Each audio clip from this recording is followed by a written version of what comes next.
नमस्कार मु शुभश्री गंतायत आपण माने देखुचंती हालचाल 66 अक्टोबर 4 अविभक्त कोरापुट जिल्ला रे संपूर्ण भाबरे दलीय कर्मी बा एठाकार जो माने विभिन्न प्रकार सर्वदलीय कर्मी माने बंद डाकरा देइछंती राजरास्ता रोक करिछंती एहा उपरि अधिक आलोचना करिया पे हम गहरे उपस्थित अछंती आंध्रा एनएसयूआई रो इंचार्ज तो सहित यंगेस्ट एआईसीसी मेंबर कांग्रेस रो आम नवरंगपुर माटीर गर्व मानसा त्रिपाठी तेरे चलतु यह उपर अधिक आलोचना सहित करवा आपण को हालचाल 66 को स्वागत। थैंक यू नमस्कार धन्यवाद। प्रथमे तो पचारिया चाहिए 4 अक्टोबर रे आपण माने आज सर्वदलीय कर्मी मिसिकी बंद डाकरा दैछंती अविभक्त कोरापुट जिल्ला को रास्ता रोक मध्य करिसंती वर्तमान रास्ता रोक रे आपण मध्य उपस्थित अछंती यहा पर कोन प्रतिक्रिया देबे कोन जगु आपण माने आज बंद डाकरा दैछंती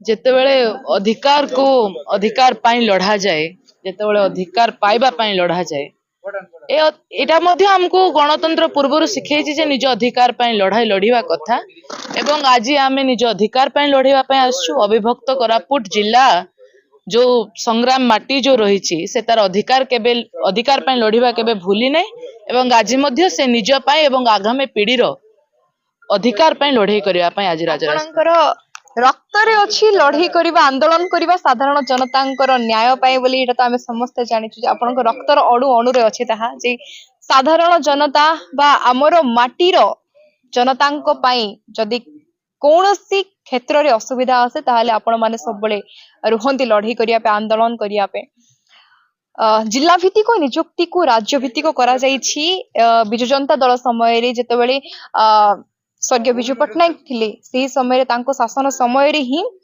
जिला भित्तिक नियुक्ति थिला तांको रही पार्टी रे जेते बळे हमर राज्य सरकार पूर्वतन मुख्यमंत्री श्री नवीन पटनायक जेते बळे आसिले तांको शासन जेते बळे चलिला से समय रे जिला भित्तिक नियुक्ति को राज्य भित्तिक करा जाईतिला इतिहास दोहराउची कहले अत्युक्ति हबो नाही तो से दल रे रही कि करा जाईतिला जिला भित्तिक नियुक्ति को राज्य भित्तिक करा जाईतिला तो एहा ऊपर कोन प्रतिक्रिया देबे को कारण बसतः आपण केबे जानिया चेष्टा करछन जे मुख्य कारण कोन रही छी जे जिला भित्तिक नियुक्ति को राज्य भित्तिक करा जाई कि जिल्ला रो पिला मानन को कष्ट पहुंचा होची जे सेमान को प्रति अन्याय होची इतिहास बधे दोहरुनी इतिहास बधे रचिबा पई जाउची जेतेबेले इतिहास बदले माने आउ गोटे इतिहास रे जेतेबेले सृजन हुए सेतेबेले समस्तन को लागे जे इतिहास रो पुनरावृत्ति होउची किंतु सेमती हेई न थाए गोटे नुआ इतिहास माने तयारी हेबा पई जाउची जे जो दुई सरकार केबे मेंटरे हो केबे एकाकी हो जो दुई सरकार आम अविभक्त कोरापुट जिल्लार छुआ मानकर भविष्य सहित खेली चंदी आज से माने उत्तरदायी हेबा पई पड़िबो से माने कहिबा पई पड़िबो जे आम हक को काहेकि आमठो निया जाउची आमे कोनोसी जिल्लार छात्र छात्रीଙ୍କ प्रति किंबा युवक मानक प्रति अन्याय हो सेमानक प्रति आम विरोधात्मक भाव नुह आमे मध्य चाहूचु समस्त शिक्षित युवक चाकरी पांतु किंतु जो जगह हमर अधिकार अछि आम लेखाई छे आम छुआ चाकरी पाइबे आमे से अधिकार काहेकि अन्य पिलांकु देबो आमे जदी हेइतांतु भुवनेश्वर परि पिला आम पाखे जदी संबळ थांदा आम पाखे फैक्ट्री थांदा आम पाखे यूनिवर्सिटी थांदा आमे कहि न थांदु आम पाखे तो किछि नाही मैडम आपण माने आज राजरास्ता रहिचंती जिला भित्तिक नियुक्ति पाए बोली कि नवरंगपुर रे मु मध्य नवरंगपुर माटीर झियो तो मु मध्य चाहिबी जे जिला प्रति जो अन्याय होची ताहा बंद हो न्याय मिलु समस्तंको नवरंगपुर जिल्ला रे मक्का पई बहुत प्रसिद्ध समग्र ओडिसा पे नवरंगपुर जिला प्रसिद्ध गोटे कारण होची मक्का तो एठी माने से मक्का को नेकी गोटे फैक्ट्री हेवार थिला सेटा हे पारि नथिला ता सहित एठो जो एनवायरनमेंट अछि जहा परिवेश माने कृषि पे फर्टिलाइजेशन पाई बोली कि तापरे विभिन्न क्षेत्र रे ए कृषि बहुल जिला जेहेतु तो ए एरियाटा पूरा कृषि पे अछि तो ता पई मध्ये किछि स्टेप निया जाय नाही तो एहा ऊपर केबे आंदोलन तो करछंदी कि देखंदु समुद्र दादन जदि शिक्षा भित्तिक रे मध्ये दादनटा कमी जीव आहा प्रति मध्ये जदि ई जो फैक्ट्री हबो से फैक्ट्री द्वारा मध्ये हमरो एरिया रो पिला माननको दादन को जीवा को पड़िबो नै आ प्रति के आंदोलन हेछि ମୁଁ ସେଥିପାଇଁ ପ୍ରଥମରୁ କହିଲି ଯେ ଆମ ଏରିଆରେ ନା ୟୁନିଭର୍ସିଟି ଅଛି ନା ଫ୍ୟାକ୍ଟ୍ରି ଅଛି ଯେ ଆମ ଛୁଆ ପାଠ ପଢିକି ଅନ୍ୟ କୌଣସି ବୃତ୍ତିରେ ଲାଗିପାରିବେ। ତେଣୁ ଯୋଉ ବୃତ୍ତି ଆମର ଅଧିକାର ତାକୁ ସରକାର ଆମଠୁ ନେଇଗଲେ। ଦ୍ୱିତୀୟତଃ ଆପଣ ଯୋଉ କହିଲେ ଯେ ଏଠି ମକା ପ୍ରୋସେସିଂ ୟୁନିଟ ନାହିଁ, ଆମ ମେଡିକାଲରେ ଡକ୍ଟର ନାହାନ୍ତି ଆଜ୍ଞା। ଯୋଉଟା ମୌଳିକ ଅଧିକାର ଆମର ସ୍ୱାସ୍ଥ୍ୟ, ଆମ ସ୍କୁଲ ଗୁଡାକରେ ଟିଚର ନାହାନ୍ତି। 100ଟା ପିଲାକୁ ଗୋଟେ ଟିଚର ଆମ ସ୍କୁଲରେ। ଯୋଉମାନେ ଆସୁଛନ୍ତି ସେମାନେ ଯେତେବେଳେ ପ୍ରନାଉନ୍ସ କରୁଛନ୍ତି ଆମ ପିଲା ବୁଝି ପାରୁନାହାନ୍ତି ସେମାନଙ୍କ ଭାଷାକୁ। ଆପଣ କହିଲେ ଏଠି ଫ୍ୟାକ୍ଟ୍ରି ହେଲେ ପିଲା ଚାକିରି ପାଇବେ, ବିଭିନ୍ନ ପ୍ରକାର ବୃତ୍ତି ମିଳିବ, ଟ୍ରାନ୍ସପୋର୍ଟେସନ ନାହିଁ। ମକା ପ୍ରୋସେସିଂ ୟୁନିଟ ହେଲେ ସହର ବାହାରକୁ ଯିବା ପାଇଁ ଟ୍ରାନ୍ସପୋର୍ଟେସନ ନାହିଁ ଆମ ଜିଲ୍ଲାରେ। ଆମ ଜିଲ୍ଲାରେ ନା ରାସ୍ତା ଅଛି ନା ରେଳ ଅଛି, ହବ କଣ? ତେଣୁ ଆମେ ମୁଖ୍ୟ ଦାୟୀ କାହାକୁ ଦେବେ ଯେ ଏତେ ସବୁ ଯୋଉ ହଉଛି ଆମ ଜିଲ୍ଲାରେ ଯାହା ପଛୁଆ ରହିଯାଉଛି ଆମ ଜିଲ୍ଲା, ଦାୟୀ କାହାକୁ ଦେବେ ଏହା ଉପରେ? ବୋଧେ ଆମେ ବୋଧେ ଆମେ ନବରଙ୍ଗପୁର ଜିଲ୍ଲାବାସୀ ଯେ କି ଆଜି ପର୍ଯ୍ୟନ୍ତ ନିଜର ହକକୁ କେବେ ସାବ୍ୟସ୍ତ କରିବା ଜାଣିଲେ ନାହିଁ ଏବଂ ନିଜ ହକକୁ ଛଡେଇ ଆଣିବା ଜାଣିଲେ ନାହିଁ। ଆମର ହକ ଆମେ ନିଜେ ଛାଡିଛେ, ଆମ ଇନୋସେନ୍ସ ଯୋଗୁଁ ଆମେ ଆଜି ଫସିଛେ। ତେଣୁ ଏହା ଆରମ୍ଭ ଆଉ ଗୋଟେ ଷ୍ଟେପର। ଯଦି ଆମେ ନଦୀକୁ ଲଙ୍ଘିବା ତେବେ ଯାଇକି ଆମେ ସମୁଦ୍ରକୁ ଲଙ୍ଘିବାର ସାହସ ପାଇବା। ତେଣୁ ପ୍ରଥମେ ଆମ ପିଲା ଏଠି ବୃତ୍ତି ପାଆନ୍ତୁ, ଆମ ପିଲା ଏଠି ଜବ ପାଆନ୍ତୁ, ତାପରେ ଯାଇକି ଆମେ ଆଗାମୀ ଦିନରେ ଦେଖିବା ଆମ ଜିଲ୍ଲାରେ କେମିତି ଫ୍ୟାକ୍ଟ୍ରି ହବ। ନବରଙ୍ଗପୁର କଲେଜ ଫାଷ୍ଟ, ଗଭର୍ଣ୍ଣମେଣ୍ଟ ହଉ, ଶିକ୍ଷା ଫାଷ୍ଟ, ଉନ୍ନତି ହଉ। ଆପଣଙ୍କର ବାପା ମୁନା ତ୍ରିପାଠୀ ପୂର୍ବତନ ଜିଲ୍ଲା କଂଗ୍ରେସର ସଭାପତି ଥିଲେ। କଂଗ୍ରେସ କାଳରେ ସେ ହାବିବୁଲ୍ଲା ଖାଁ ଯିଏ ମନ୍ତ୍ରୀ ଥିଲେ, ସ୍ୱର୍ଗୀୟ ହାବିବୁଲ୍ଲା ଖାଁ, ତାଙ୍କ ସହିତ କାମ କରିଥିଲେ। ତା ସହିତ ଆପଣ ଗୋଟିଏ ମାନେ ରାଜନୀତି ପରିବାରରୁ ବିଲଙ୍ଗ କରନ୍ତି, ତ ଆପଣଙ୍କ ମଧ୍ୟରେ ଢେର ଜ୍ଞାନ ଥିବ ରାଜନୀତି ଉପରେ। ତ ସେ ସର ଯୋଉମାନେ ବେକାରୀ ସମସ୍ୟା ଥିଲା ଦୂର ହେଇଥିଲେ ଯେତେବେଳେ ହାବିବୁଲ୍ଲା ଖାଁ ମନ୍ତ୍ରୀ ପଦରେ ଥିଲେ ଏବଂ ତା ସହିତ ଆପଣଙ୍କ ବାପା ମଧ୍ୟ କାମ କରୁଥିଲେ। ତାପରେ ଆସିଲେ ଜାଣିଲେ ବିଜୁ ଜନତା ଦଳର ଯୋଉ ଟାଇମରେ ଶାସନ ଚାଲିଥିଲା। ବର୍ତ୍ତମାନର ସମୟରେ ଆମ ଗହଣରେ ଆମ ଜିଲ୍ଲାର ଆମ ମାଟିର ଜଣେ ବିଧାୟକ ମନ୍ତ୍ରୀ ପଦରେ ଅଛନ୍ତି। ସେ ଭାରତୀୟ ଜନତା ପାର୍ଟିର ହଉନା କାହିଁକି, ଆପଣଙ୍କ ବିରୋଧୀ ଦଳ ହଉନା କାହିଁକି, କିନ୍ତୁ ସେ ଆମ ମାଟିର, ତ ଆମ ମାଟିର ଜଣେ ବିଧାୟକ ମନ୍ତ୍ରୀ ପଦରେ ଅଛନ୍ତି, ସେଇଟା ବି ଶିକ୍ଷା ମନ୍ତ୍ରୀ ପଦରେ, ତ ଗଣଶିକ୍ଷା ମନ୍ତ୍ରୀ ପଦରେ ଅଛନ୍ତି। ଆପଣଙ୍କୁ କଣ ଲାଗୁଛି ଏବେ କିଛି ଚେଞ୍ଜେସ୍ ଆସିବ କି ଆମ ମାଟିର ଯୋଉ ବେକାରୀ ସମସ୍ୟା ଦୂର ହବ କି, ଯେହେତୁ ଆମ ଗଣରେ ଜଣେ ମନ୍ତ୍ରୀ ଅଛନ୍ତି? ଘରେ ଭାଇ ଥିଲେ ଜରୁରୀ ନାହିଁ ଯେ ସେ ସବୁବେଳେ ବ୍ୟବସାୟରେ ହାତ ବଣ୍ଟେଇବ। ବେଳେ ବେଳେ ଭାଇ ମଧ୍ୟ ଭଗାରୀ ହେଇଯାଏ। ଦେଖିବା ବାକି ରହିଲା ଏ ଭାଇ ସାଥ ଦଉଛି ନା ଭଗାରୀ ହଉଛନ୍ତି, ମାଟିକୁ ମନେ ରଖିଛନ୍ତି ନା ମନ୍ତ୍ରୀ ହେଇକି ମାଟିକୁ ଭୁଲି ଯାଉଛନ୍ତି। ହାବିବୁଲ୍ଲା ଖାଁ ନିଜେ ସିଙ୍ଗଲ ମେନ୍, ତାଙ୍କ ପରି ଆଉ କିଏ ସୃଷ୍ଟି ହବାଟା ବୋଧେ କାଠିକର ପାଠ। ହି ଇଜ ଏ ଲେଜେଣ୍ଡ ଅବଭିୟସଲି। ତ ସେମିତି ଆଉ ଜଣେ ହବା ପାଇଁ ବୋଧେ ବହୁତ ଚେଷ୍ଟା, ବହୁତ ସଂଘର୍ଷ କରିବା ପାଇଁ ପଡିବ। ସୁପ୍ରିମ ସାକ୍ରିଫାଇସ ଦରକାର ପଡେ ଏବଂ ସୁପ୍ରିମ ନ୍ୟୁଟ୍ରାଲିଟିର ଦରକାର ପଡେ। ଦେଖିବା ପାଇଁ ପଡିବ ଯେ ଦଳ, ଦଳ ଆପଣ ଯେମିତି କହିଲେ ସେ ବିପକ୍ଷର ହେଇପାରନ୍ତି, କିନ୍ତୁ ଆମ ମାଟିର ସେମିତି ଯେ ଶିକ୍ଷା ମନ୍ତ୍ରୀ ଅଛନ୍ତି, ମାନନୀୟ ମନ୍ତ୍ରୀଙ୍କୁ ଭାବିବା ପାଇଁ ପଡିବ ଯେ ଦଳ ଆଗରେ ନା ପାର୍ଟି ଆଗରେ, ମାଟି ଆଗରେ ନା ପାର୍ଟି ଆଗରେ। ଯଦି ସେ ପାର୍ଟିକୁ ରଖି କାମ କରନ୍ତି, ଗୋଟେ ମନ୍ତ୍ରୀ ହେବାର ଦେଖନ୍ତି, ତାହେଲେ ସେ ବୋଧେ ଏ ମାଟିର ଛୁଆଙ୍କ ପାଇଁ କିଛି କରିପାରିବେନି, କିନ୍ତୁ ଯଦି ମାଟିର ପୁଅ ହବା ପାଇଁ ଚେଷ୍ଟା କରିବେ ତାହେଲେ ଡେଫିନେଟଲି କିଛି ନା କିଛି କରିପାରିବେ। ଆପଣ ନିଶ୍ଚିତ ଭାବରେ ଠିକ କଥା କହିଲେ। ଯଦି ସେ ମନ୍ତ୍ରୀ ଯଦି ମନ୍ତ୍ରୀ ପଦବୀକୁ ଦେଖିବେ ତା ସହିତ ପାର୍ଟିକୁ ଦେଖିବେ ତାହେଲେ ମେ ବି କିଛି ନ କରିପାରନ୍ତି, ମେ ବି କରିପାରନ୍ତି, ମେ ବି ନ କରିପାରନ୍ତି। ଆଉ ଯଦି ସେ ଗୋଟିଏ ମାଟିର, ଏଇ ମାଟିର ପୁଅ, ଏଇ ମାଟିର ସନ୍ତାନ ହିସାବରେ ଯଦି କିଛି ଷ୍ଟେପ ନେବେ ତାହେଲେ ଆମର ହିଁ ନବରଙ୍ଗପୁର ଜିଲ୍ଲା ବହୁତ ଆଗକୁ ଯିବ ବୋଲି ଆମର ମଧ୍ୟ ଆଶା ରହିଛି। ଦୀର୍ଘ 24 ବର୍ଷ ଧରିକି ବିଜୁ ଜନତା ଦଳର ଶାସନ ଚାଲିଥିଲା। ମେଣ୍ଟ ସରକାର ଆରମ୍ଭ ହେଇଥିଲା କିନ୍ତୁ ଶାସନ ତ ବିଜୁ ଜନତା ଦଳର ହିଁ ଚାଲିଥିଲା।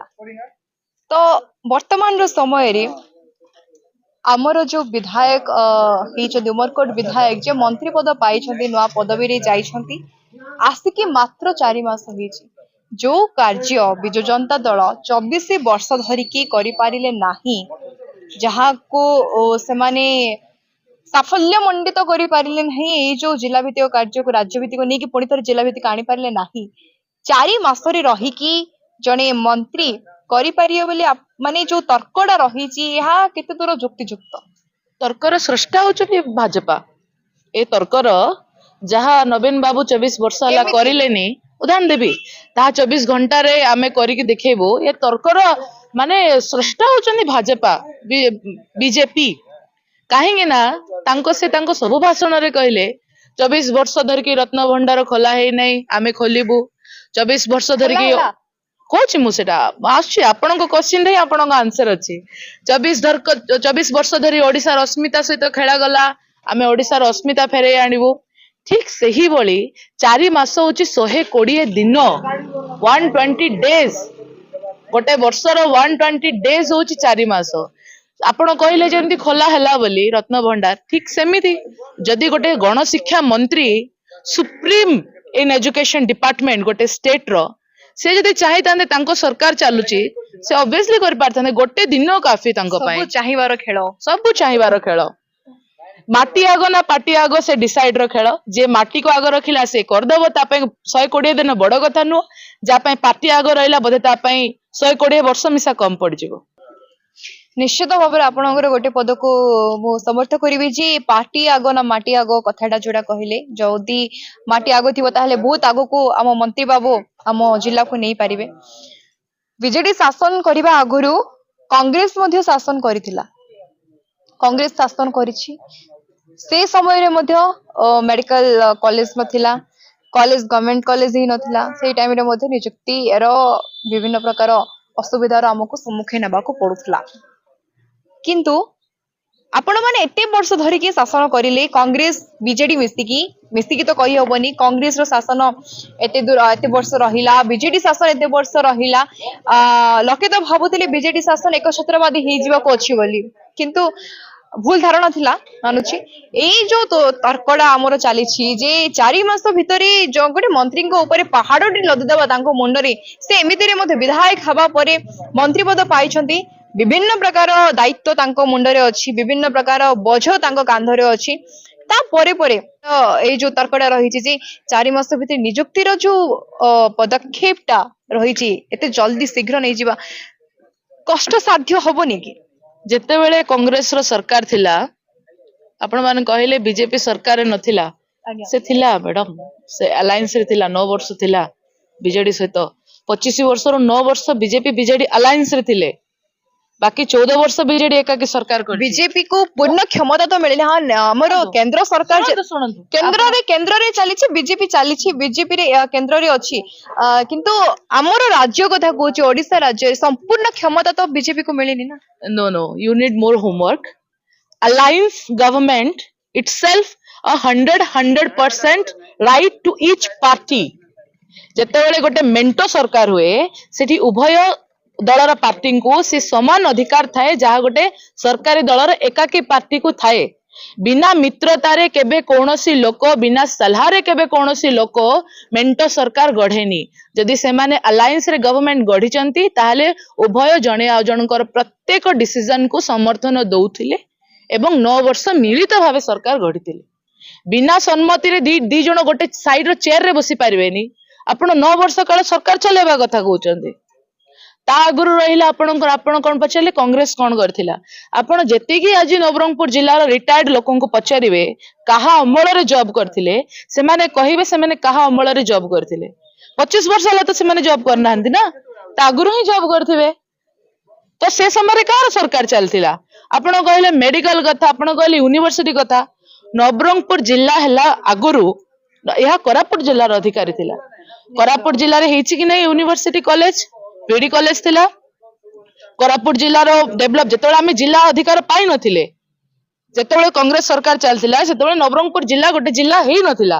ତେଣୁ ନବରଙ୍ଗପୁର ଗୋଟେ ସଦର ମହକୁମା ଥିଲା। ତା ପାଇଁ ଗୋଟେ ସ୍ପେସିଫିକ ମେଡିକାଲ କଲେଜ ମାଗିବା ବୋଧେ ଆମର ମୂର୍ଖାମି ଛଡା ଆଉ କିଛି ହେଇନଥାନ୍ତା। କିନ୍ତୁ ଏ ଜିଲ୍ଲା, ଯେତେବେଳେ ସେ ସଦର ମହକୁମା ଥିଲା, ସେ ଲୋକମାନଙ୍କୁ ଚାକିରି ମିଳୁଥିଲା କି ନାହିଁ, ଆପଣ ଏଠି ରିଟାୟାର୍ଡ ହେଇକି ବସିଥିବା ସମସ୍ତ ଚାକିରିଆଙ୍କୁ ପଚାରନ୍ତୁ, ସେମାନେ କାହା ଅମଳରେ ଜବ ପାଇଲେ। ଆଉ ସେମାନେ କରିନଥିଲୁ ବୋଲି ଆମେ କରିବୁନି ବୋଲି କଣ 25 ବର୍ଷ ସରକାର ପଳେଇବ?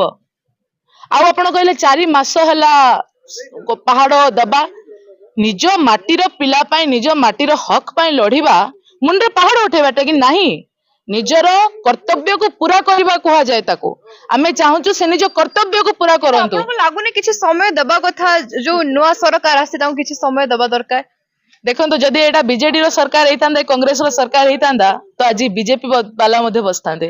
ତେଣୁ ମୁଁ ବାରମ୍ବାର କହୁଛି, जे पार्टी को ऊपर माटी को रख मु जदि मु आज आपन को डंके के चोट पे कहूँ जदि आज कांग्रेस सरकार भी था तो मु एठी बसता कहीं ना मो पाई मो भविष्य तो इम्पोर्टेंट काली को दिन तुम पो मो पो कोट चाकरी करेंगे पान दुकान रो अधिकार मत आज नवरंगपुर ना आमको आज से बाहर पिला आसवे तेणु मो हक लड़ाईटा रिगार्डलेस द पार्टी आमे नवरंगपुर माटी आपणकर हक रो लड़ाई को मु समर्थ करूची किंतु मोर प्रश्न यहाँ रहिला जे आपनको लागुनी कि बीजेपी सरकार आसिक 4 मास होईची किछि मुहूर्त किछि क्षण किछि समय तांको दबा दरकार बोली पछ घुंचा नाही वीरर जातके नमरे से केबे पराण आतंके जदि से माने डरुचंती तो हुए तो से माने वीर नुहंती आ जदि आमे पछ घुंचा देबा ता आम कातरतार प्रमाण दब तेणु मैटर करेनि कि केते मास होला पार्टी अछि जदि से मंत्री होइचंती से कैपेबल जे से माने तार उत्तर एवं तार दायित्व निज मुंड ऊपर नवा दरकार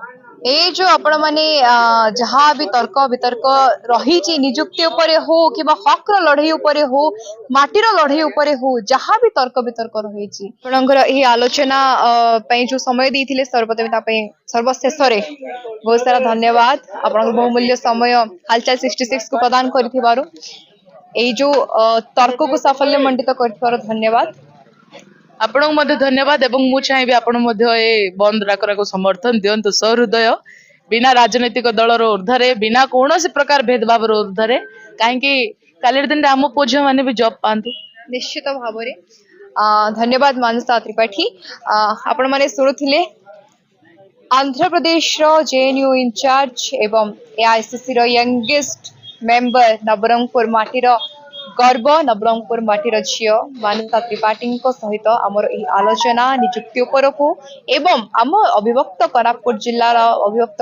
जिलार माटीर न्याय पाई जो तर्क वितर्क चलता आपण माने शुणुथिले अधिक खबर पाई आम सहित जोड़ी नवरंगपुर प्रभंजन त्रिपाठी सहित मो शुभश्री हालचाल 66।